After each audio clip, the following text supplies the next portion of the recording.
Passing the torch, Stefanski's gamble, and the rise of Shedeur Sanders, the Cleveland skies were as gray as the season had been, uncertain, cold, and full of questions. Even Stefanski stood on the sideline of a quiet practice field, the smell of dew and turf paint mixing with the tension in the air. He held his playbook in one hand, but it was more than formations and route trees. It was a blueprint for the most significant gamble of his coaching career. The Browns had just closed a brutal 9-8 season, missing the playoffs by a single game.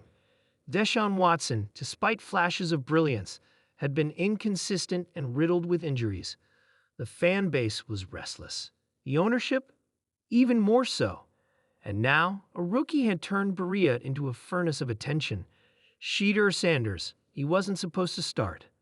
Hell, he wasn't even supposed to contend for the starting job, not this early. But from OTAs to minicamp, the rookie out of Colorado had done the unthinkable.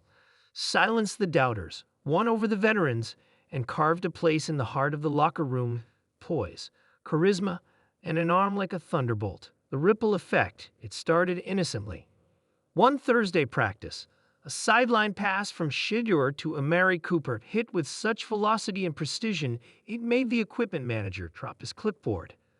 Then came the huddle talks, calm, controlled, commanding. Then came the defense's whispers. Yo, this kid's reading our coverages like a vet. Even Myles Garrett, the quiet monarch of Cleveland's defense, had nodded after a red zone drill. He's got it, was all he said. Even Stefanski noticed. He wasn't one to ignore momentum, yet momentum had a cruel companion, consequence. The decision in early August, Stefanski called a closed-door meeting with his staff. On the table was the unspoken. Should Shedeur Sanders be given the keys to the Browns' offense? He's not just managing reps, said OC Alex Van Pelt. He's leading them. But he's a rookie, DB coach Brandon Lynch said. We toss him into the AFC North fire. He might get roasted. He's already roasted half our first-string defense, Van Pelt countered. Stefanski sat silent. Then he said, this isn't about a rookie. This is about belief. And right now, that locker room believes in Shedeur. That week, he made the announcement. Shedeur Sanders would start the first preseason game. The media exploded. Watson's camp was stunned, but Stefanski didn't flinch. Winning the locker room, the real test wasn't Shedeur's spiral, it was his soul. Veteran receiver Elijah Moore had been skeptical. I've seen college flash before, he told reporters. It don't always shine under Sunday lights. But Shedeur wasn't just flash. He brought film room grit, 5:30 a.m. workouts, and leadership by example. He bought the O-line dinner every Friday, spent extra reps throwing to third stringers, and once pulled a rookie corner aside after torching him in practice just to give him tips. When he threw a 65-yard bomb to Cedric Tillman in the second preseason game, the sideline exploded. Not because of the touchdown, but because of the trust it symbolized. Stefanski's big change, the choice to back Shedeur, came with cascading pressure. Stefanski, once known for his ground-and-pound conservative play calling, now stared at a new reality.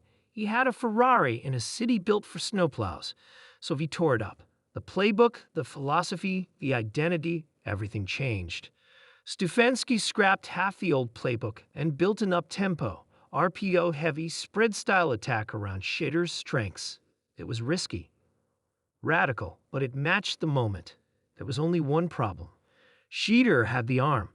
He had the mind. He didn't have receivers. The receiver hunt of Amari Cooper was aging. Elijah Moore was inconsistent. David Bell hadn't developed. Stefanski knew it. His front office knew it. And worse, Shedeur knew it. We're close. Shedeur told Stefanski after a grueling joint practice with the Eagles. But I need dogs. Guys who want the ball. Stefanski nodded. The next morning, GM Andrew Berry was on the phone. The Browns made a series of bold moves. They called about Brandon Ayuk in San Francisco. They kicked tires on free agent Hunter Renfrow. They even sniffed around a possible Odell Beckham reunion. Though that idea was quickly shelved when Stefanski heard locker room grumblings. Instead, they struck a deal with the Seahawks, trading a third-round pick for DK Metcalf.